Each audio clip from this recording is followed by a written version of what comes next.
तौमेव माता च पिता तौमेव तौमेव बन्धु च सखा तौमेव तौमेव विद्या द्रविणं तौमेव तौमेव सर्व मम देव देव। ओम श्री परमात्मा नमः। दोस्तों, आज हम अपने चैनल पर शांतिलाल जोशी एंटरटेनमेंट पर कुछ अलग, कुछ हटकर सुनने वाले हैं। हम यह बात करते हैं श्रीमद् भगवत गीता की, श्री गीता महिमा। ओम श्री परमात्मा। हरे कृष्ण राधे कृष्ण राधे कृष्ण, श्री कृष्ण श्री कृष्ण श्री कृष्ण श्री कृष्ण श्री कृष्ण राधे राधे।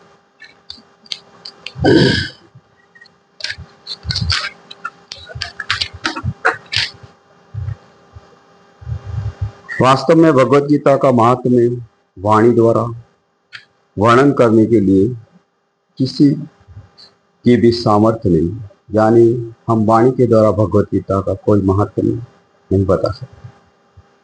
वो अपार है, अपार परम पिता परमेश्वर की शक्ति, क्योंकि यह एक परम रहस्यमय पूजनीय ग्रंथ है। इसमें संपूर्ण वेदों का सार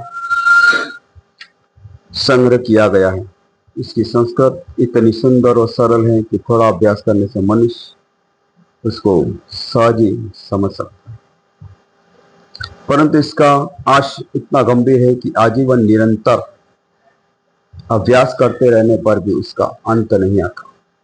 प्रतिदिन नए नए भाव उत्पन्न होते हैं, इससे यह सदैव नवीन बना रहता है एवं एकाचित होकर श्रद्धा भक्ति सहित विचार करने से इसके पद पद में परम रहस्य भरा हुआ प्रत्यक्ष प्रतीत होता है।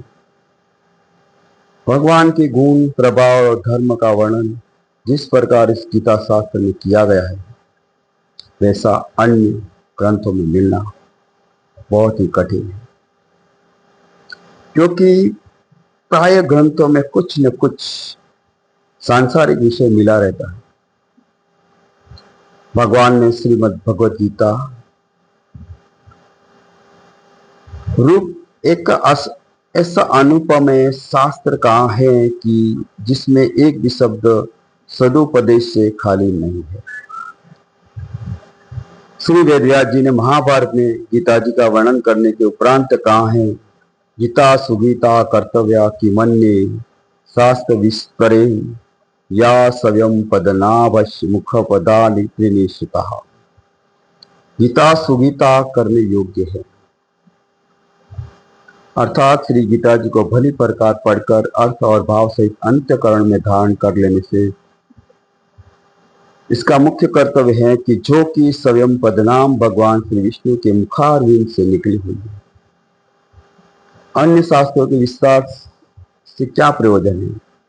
स्वयं श्री भगवान ने भी इसके महात्म्य का वर्णन किया है।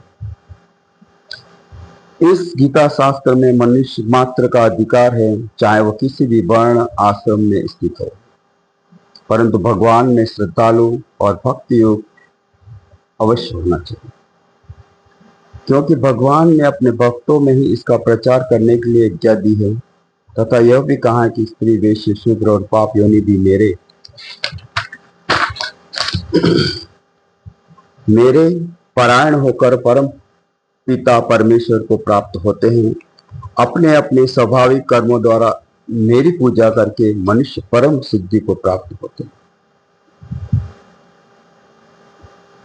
इन सब पर विचार करने से यही ज्ञात होता है कि परम पिता परमेश्वर परमात्मा की प्राप्ति में सभी का एक जैसा अधिकार है, परंतु उक्त विषय के मर्म को न समझने के कारण बहुत से मनुष्य, जिन्होंने श्री गीता जी का केवल नाम मात्र ही सुना है, कह दिया करते हैं कि गीता तो केवल सन्यासियों के लिए है।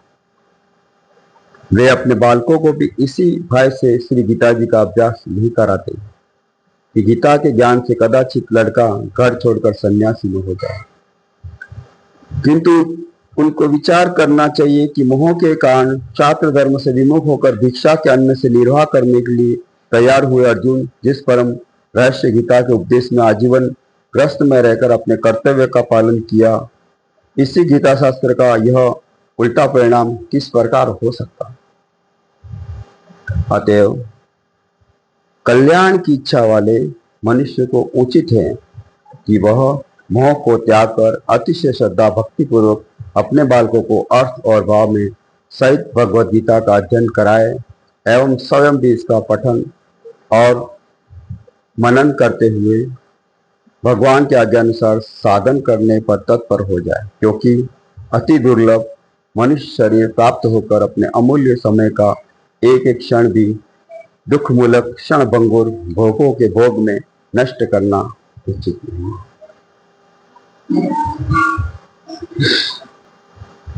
यह तो बात हुई भगवत गीता महिमा की।